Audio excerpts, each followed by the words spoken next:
I'm here with Dennis Levitt from United We Pledge. I'm Ben Lindquist. Welcome to the Built Local podcast. You're the final guy we had to track down for this thing. We've had, I think, 16 or 17 people that we've had on this, and you're the last guy, the key cog in the wheel. Man, that's great. It's exciting to be here. I really appreciate the opportunity. My mom would always say, last's the best of all the game. I was the youngest child in my family, yeah, so hey, I'm going to follow that Me mantra too. today. I was the youngest as well. Okay. There we go.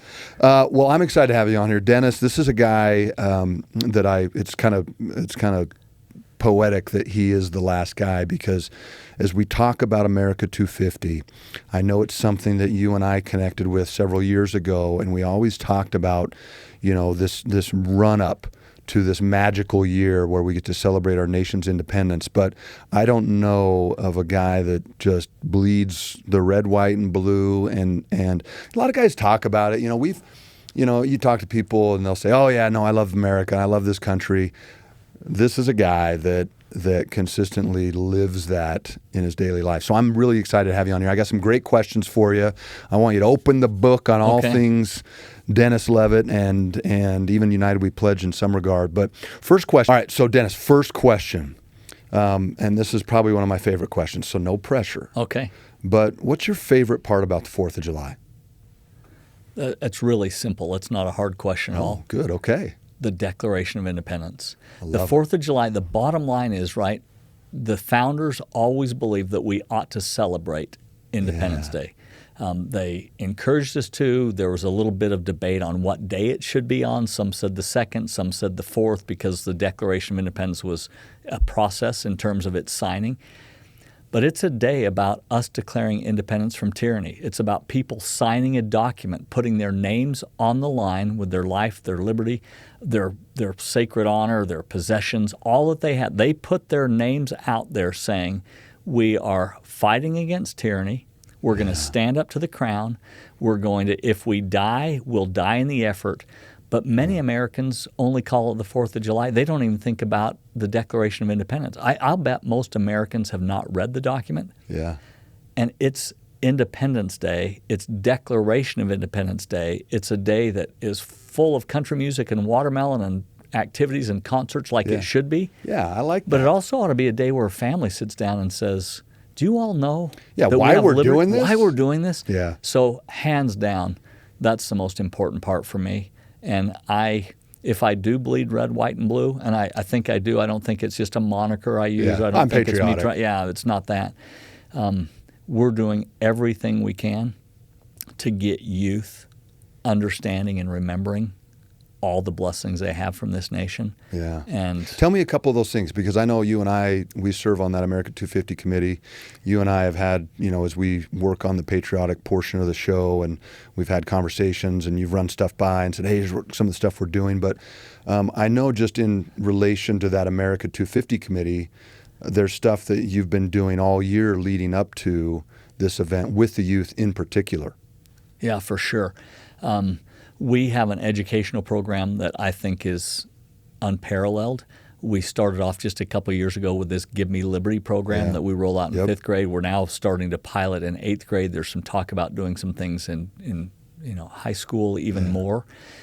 But that's a program that's making a difference. Test scores are up as a result. We now are in 5 counties and 3 states with the Give Me Liberty program. I didn't know that. Yeah, it's fantastic. And we want to keep it rolling out. We want to keep supporting teachers. But when all's said and done for me, the most patriotic thing I can do is help the next generation, right? Yeah. And being in a classroom day in and day out. Here's maybe a silly little statistic, but the revolution was not fought in a day, right? It's at 100%. least 8 years worth of war. There's at least a decade worth of tension and conflict leading up to it. And then we've got another. And it wasn't like it was just, hey, we're going to sign the document, everything's perfect now either. I mean, No. there was a trailing period too of like, hey, are we getting this really figured out? Is this going to work? Yeah, so from Articles of Confederation to Constitution of the United States to, hey, we better add a Bill of Rights here. Yeah. And now we've had amendments since. America 250 will not end on July 5th, 2026. If we've been celebrating the 250, we should have celebrated the 250 of the Boston Tea Party and the shot heard around the world and everything else that led up to it. But this is the 250th of the Declaration of Independence. But now we still have a war ahead of us and Constitution that's going to hit 250. The celebration should not end. And I hope, like you said, we started talking about this maybe 5 years ago when we said, let's make a patriotic pre-show so that there's always something about what's meaningful. And part of that show. My hat is off to you. I know there's a huge team of people behind you and support, not just in manpower, but also financially, to make sure that for this 45 to 55 minute segment that people feel something and they feel that pride and they feel that in that celebration in a way that the hope is that they take something with them that night and not just like you said, go, oh, that was the 4th of July. Great. Now what's next? It's like we want them to remember long term. And, you said something about, and it's so cool how many times this has come up in this podcast series where I've gotten to sit down with influential, with patriotic, with people in the community that are not just talking about it, but actually doing it. And it really is that education and that storytelling for kids moving forward and making sure that people just don't go, oh, you know what? Yeah, America is great for one day. But the thing that always amazes me is, you talk about the things that led up to it, the things, just the years of the war that preceded it, and then the experimenting that happened after it. Here's what it just blows me away is people always frame things with where they're at today. And we go, oh, well, yeah, these guys, they got together in a room. It made perfect sense. The king was a bad guy and he didn't, and so, yeah, guys like you and I got together in a room and were like, yeah, I'll sign that thing. No way. They labored over it. They suffered over it. And by putting their names to it, they were wanted men. Yeah. They were willing to give their families these were some men that had, they had been prosperous in the new land. They had income, they had properties, they had wealth, and they were willing to go, hey, by signing this, that might all disappear. And it wasn't just a might. It all disappeared for many of them, literally. Yeah. The end of the story wasn't the signature. The end of the story was the sacrifice, the loss, the hardship, the martyrs. All of that's part of the story of the Declaration. One of the things that I appreciate what you said, where we're at certain moments. Do you remember where you're at on 9/11? Yeah, I can close my eyes and I can tell you exactly where. I can tell you what was on the TV and where the TV was at in my parents' kitchen and right over here in St. George. I hope at the end of that night that everybody remembers where they're at on the semi-quincentennial. That's the official name, right? It's America's 250th. Yeah. But we ought to remember that I was alive on America's 250th anniversary. Yeah, because guys like you and I, there's a better chance we won't see 300. I'm not going to see 300. Well, no, come on. A healthy guy like you, come on. No, but I know. But like that is a milestone that should not be understated. And when you think about that, I hope I'm with you. I hope that people at the end of that night and in 5 years from now, they're like, that show, what it made me feel. They see events like this, they see the production that goes into it, and they're like, oh, well, that was cool. Yeah, that must be, I'm sure that's hard, but they don't see the blood, sweat, and tears. And the reason I mention this is not so that people can come pat us on the back. It's quite the contrary. I want them to understand why people like you and I do it. It's not for the money. There's not any in it. We're writing checks.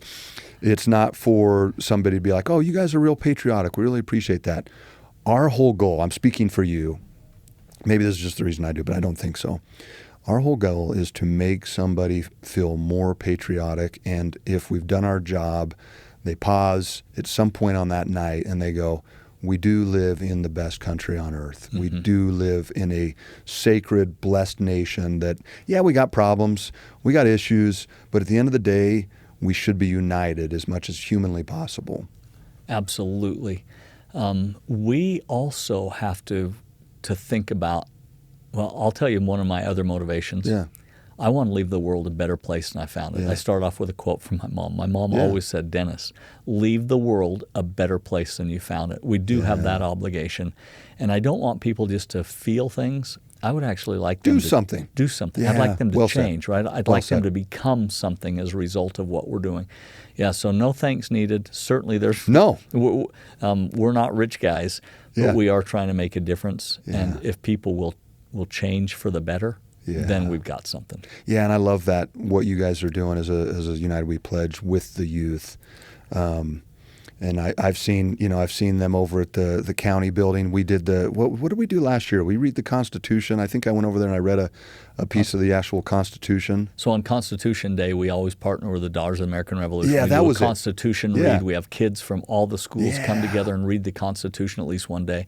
That's the way. Do you still do that? Is that an ongoing thing? Every year. Okay, cool. Yep, I got to be there last year. Thank you for the invite, and it was cool. I got to stand up in the chambers there, and I read my section, and there were people that were dressed up as patriots from the modern that era. Yeah. There's so many of those things that you guys do that I think is really important in the community. I do want to ask you one quick question too, just because I think people might be driving by out in Hurricane and seeing that facility, and I know that's technically the Liberty Village, right? Which is kind of an arm of United We Pledge a little bit. Yeah, two separate 501c3s, but certainly sister organizations. Think of Liberty Village as a destination and United We Pledge as an outreach. Yeah, okay. Right? So we go into schools and we go into celebrations and support, but we also have a place people can come and visit. Just on my way here, I had a tour with some folks from back east who were coming to Liberty Village. The last time they were here, it was a piece of dirt. Yeah. And I was preaching, come on, you're like, this is going to be great. This is going to be great. Right here. Yeah, exactly. And you can see them rolling their eyes a little bit like, oh, yeah. Yeah, sure, It's a pretty audacious vision that we have for Liberty Village. Yeah. But now give me the quick rundown. So what do you have up there right now? I know you have the oh my gosh. Phase one's done. But what's the tavern? The Green Dragon The Green Dragon Tavern. So tell us what you have now, and then what does it look like in 5 years? So right now, phase one is done. We have a little mercantile where we do education, some pavilions. We've had up to 500 kids a week coming to Liberty Village during the school year. So we are education. A lot of people think, oh, you're building buildings. The answer is no, we're not. We're building places to teach and inspire youth. Yeah. So phase one, restrooms, parking lots, all that unsexy stuff. Yeah. Phase two, we got mercantile put in. At least we could get in out of the wind and the heat on days. Yeah. The print shop is now fully functioning. I just came from this place where historical interpreters. I had Ben Franklin and Abigail Adams giving these guys tours and talking about the Declaration, printing them their own copies of the Declaration. That's so cool. Talking about the role of women in this nation. The Green Dragon Tavern is being sheetrocked on the inside today. The brick is going up on the outside. It'll be done, call it a month or so from now. Yeah, that's cool. That's where the revolution was really planned. The Boston Tea Party was planned there. It is the most iconic historic building when it comes to the American Revolution there is. We just got funding, a donor who contributed enough money to build the Ben Franklin House from Philadelphia. Okay. So that will start underway. Yeah, phase two is a series of 12 buildings. Okay. 3 of which are funded, 9 of which are still to come, and I think we're a few years in the making. Is one of those in Independence Hall? That's phase 3. So phase 3 is Independence Hall, God, St. John's Church, Monticello, and Mount Vernon. That's phase 3. So I think I've told you this, but my mom and my uncles in Murray, Utah, they built some. It's actually they're entrepreneurs at their very core, but they're also my uncle. He's a retired general. My grandpa was boots on the ground in Hiroshima, and so they built these office buildings, and they're all kind of, not to scale, but they're replicas. Independence Hall. There's 4 of them. And I can't even remember what they all are. But the Independence Hall, I remember when it was built, and it's all office building inside. So it's kind of a really cool. Yeah. It's kind of a really cool concept. But I remember when they built it, and they did some fireworks, and I thought, that is so cool. It looks like Independence Hall, and so I can't wait for that one. I can't wait till I drive out there on the Parkway or out to Copper Rock Golf Course, and I see that out there just on that area. I think it's going to be a really beautiful. Now, like you said, it's kind of dirt right now, even now a little bit. But even now a little bit, but it's coming along. But it's going to be, I think it's really going to be a hub for the county and the area and the community where people can go, oh my gosh, like if we don't have people like you and United We Pledge and Liberty Village looking down the road, 10, 15, 20 years, none of this stuff ever happens. And people always ask me like, oh, so why do you do what you do? And I go, I want people to understand those things. It's not like you said for the thanks. It's that if we don't have people that can have a vision and we don't have people that are willing to chip in, a lot of what you have for your patriotic program on the 4th is volunteer. It's the majority of it is volunteer. Just focusing on people who are making a difference day to day, for sure. Yeah, and so it's just really cool. I could go on and on about just the cool things I think you're doing, but let me ask you this. So maybe give me one more thing on America 250 that you go, man, I wish people understood this or knew that in relation to America 250. Okay. I just came back. Loaded question. No. I just came back from Nashville, Tennessee. Okay. We did the world premiere of a movie that we're partnered on as Liberty Village. We have an equity interest in a movie called Young Washington. Yeah, okay. It premieres in theaters nationwide on July 3rd. There's a packed house, all ages, 1,600 people, along with the actors and actresses watching this premiere in Nashville. This just happened. You just got back from this. Yeah, it happened on Tuesday. Yeah, cool. Tuesday night. The crowd went wild. Standing ovation. The youth chanting USA. Really? It was so fantastic. We want everyone to see that.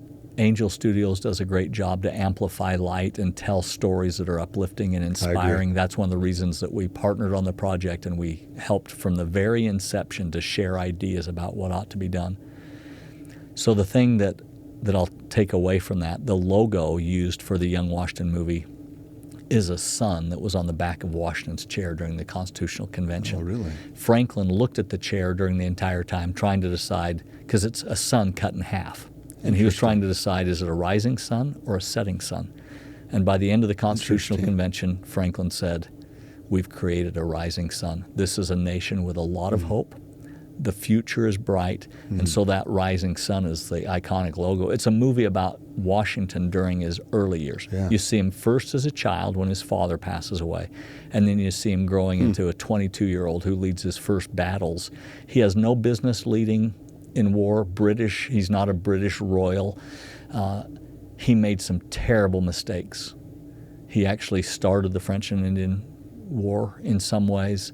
Some of the greatest losses during that war were a result of some of his bad choices. Wow. Washington didn't start off as this heroic guy who never made mistakes. Nobody does. And the youth today, they don't either. And we're never going to leave these mistake-free lives where we look back with zero regret because I did everything perfectly. Yeah. But the answer I take away from that movie is, one, leadership is service. Leadership is enduring. Leadership is continuing on even when the going gets tough. So the story of this America 250 is we're celebrating the first 250, but we have 250 yet to go. Yeah. And we have to see this as a rising sun kind of an experience where I can make a difference. In my little circle of influence, I can do something to make the nation better. And even if I failed, and even if some things went bad, and even if I hit a brick wall or some hurdles that I didn't feel I could get over, then we do what Washington did, imploring his troops to stand their ground, hold your ground, do what you can to stay the course. And if we can motivate people to just do good things, even when it's tough and difficult, then I think we've captured the American spirit. The American spirit is about overcoming. Yeah. It's not about a life of ease. It's not about perfection. It's not about ease. It's not about kind of feeling like entitled to whatever. Yeah. We're the best. It's not that. Yeah. It is a responsibility and a commitment. If we have liberty, and we do, then we ought to share those liberties with the world and help them enjoy the blessings. Be a beacon. That's a great way to say it. Reagan, really hit it on the head in so many ways when he encouraged us to be that, light shining. Yeah. Good stuff. Look, I could go on and talk forever to this guy. I'm going to end there because I think that is the best way to sum it up, which is we want people to understand that there's more to come. That is that rising sun. And I love the thoughts you shared. I said I wouldn't do this. I'm going to do it. I think it's so important for people to understand that the founding fathers were not perfect. And we're not perfect. Your kids aren't perfect. The people who you think wrong you every day aren't perfect. A little more grace and a little more service for each of us. And I think most of the things that hold us back as a nation, as a community, most of those things get solved. But I love what you said about Washington. I'm sitting here going, man, that's so inspiring to think that he's revered as one of the greatest leaders. And yet he made mistake after mistake, cost people's lives, not on purpose, not for being sloppy and casual, but because he was young, because he didn't know. Inexperienced. Because there was no blueprint for a leader. You didn't go watch a TED Talk or watch a podcast on, here are all the things to be a good leader and here's 6 tips for how to win a war. That didn't exist. The farm boys were soldiers. Now it's a soldier gets 6 months basic training and all the education in the world and the resources. It's just, and that's why it was all why, about heart. Yeah, it was about heart and commitment to a cause. Yeah, and that's why I go back to that. The most interesting thing that I've taken from this series is that people frame things so narrowly on their current experience. What I mean by that is they don't take into consideration what it was like 250, 275 years ago. It wasn't the same. And so and today and 50 years from now, you can't look at it through the same lens 50 years down the road. Right. You have to understand what's happening now. You have to understand what was happening then. And you got to give some of these people some grace and go, or on the other side, some credit to say they had to give everything to make it so that you and I can sit in here, we can talk patriotism, we can talk about how we feel. Right. That doesn't even exist everywhere in the world today. It didn't exist 250 years ago. For sure. You went out in the wrong forums, you got on it, great. They throw you in the jail, they lock away the key. Back in the, all the things of the French Revolution and some of those things. Hey, you talk bad about the king or you talk for Napoleon, we're throwing the key away, you're locking in there, we'll put you out on the island and you never get heard of again. Yeah, that's right. You and I can sit in here and have these kind of discussions. We can even have debates. And disagreements. And see things through a different set of lenses. And that should never be taken lightly. Should never be taken lightly. John Irwin, who's the writer and director of Young Washington, a tremendous guy. I listened to him in a Q&A afterwards in Nashville. Yeah. One sentence he said that really struck me. He said, gratitude and cynicism cannot coexist. Yeah. If we're grateful for our storied history, then all the cynicism filters away. It dissipates. Yeah. Light and darkness can't be in the same room. Yeah, that's right. It just doesn't.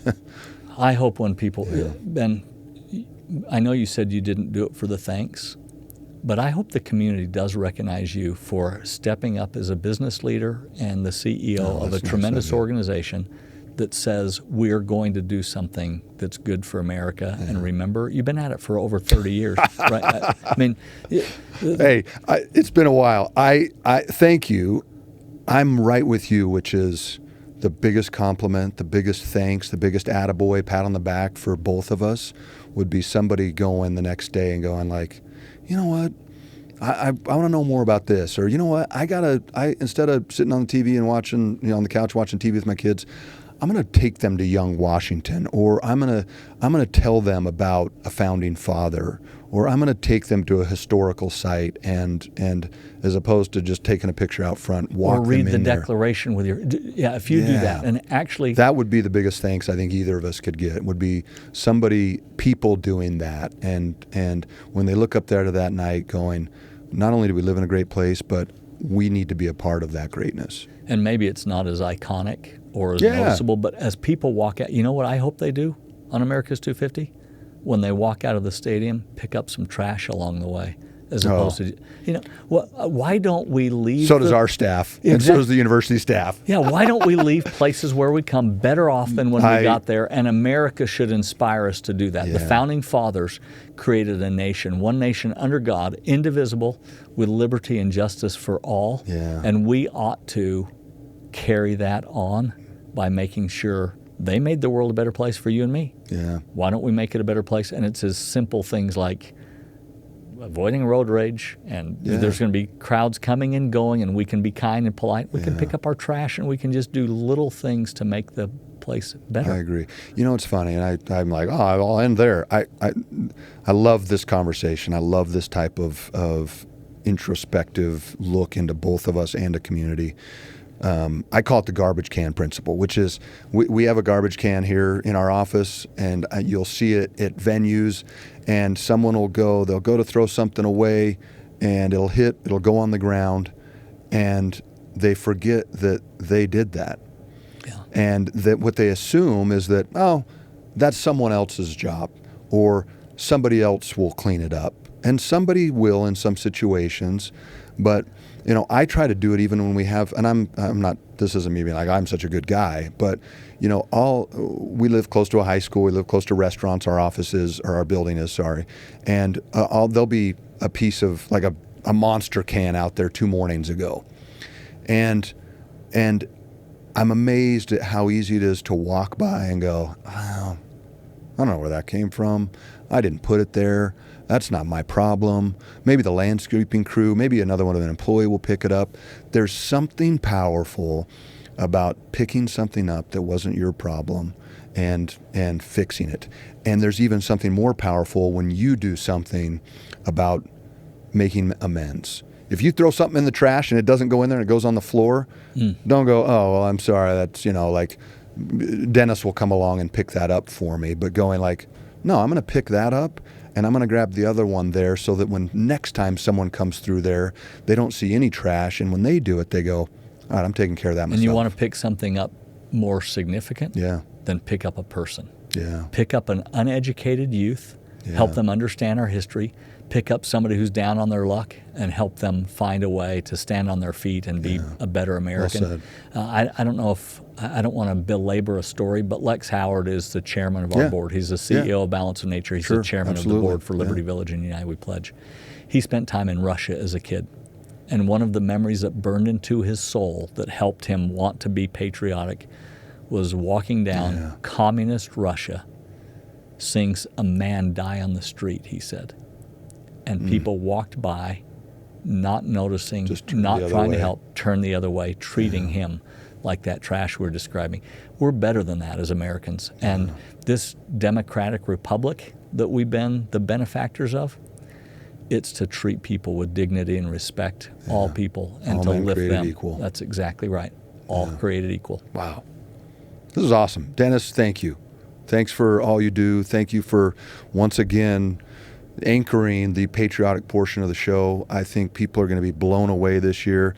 If you watch this and you miss it by chance, I think you'll want to make sure and feel a little more patriotic. I hope as that burns inside somebody to go, you know what, I might have missed the 4th of July this year. I wasn't in the stadium, but I'll tell you what, there are things I can do the rest of the year and teach my kids. And so thank you for your comments. Thank you for your leadership, and thank you for your contributions. You're very welcome. Thank you. Come early. Come early. Come at 7. Enjoy the full show, and then the concert will be awesome. The weather's going to be great. The pre-show patriotic portion is going to be the best one ever. We got the aerial display. I'm kind of keeping that a little under the lid because I want it, as we've talked about, kind of being a surprise. And then I actually did the call with the Russell's tour manager today and his crew. Russell's going to be putting on the very best show he possibly can. He's great. Excited, and then the fireworks. It all kind of culminates that night with a very, very special fireworks show this year. So I'm with you. I can't wait. I'm looking forward to it, and I hope people walk away feeling empowered and proud of their nation. So, Dennis, thank you so much. Thank you. Again, I'm Ben Lindquist, Dennis Levitt, United We Pledge, built local. We saved the best for last, man. That's what my mom would say. I love it. That's what your mom would say. I love it. Yeah. All right. Thanks so much, Dennis. Have a good one.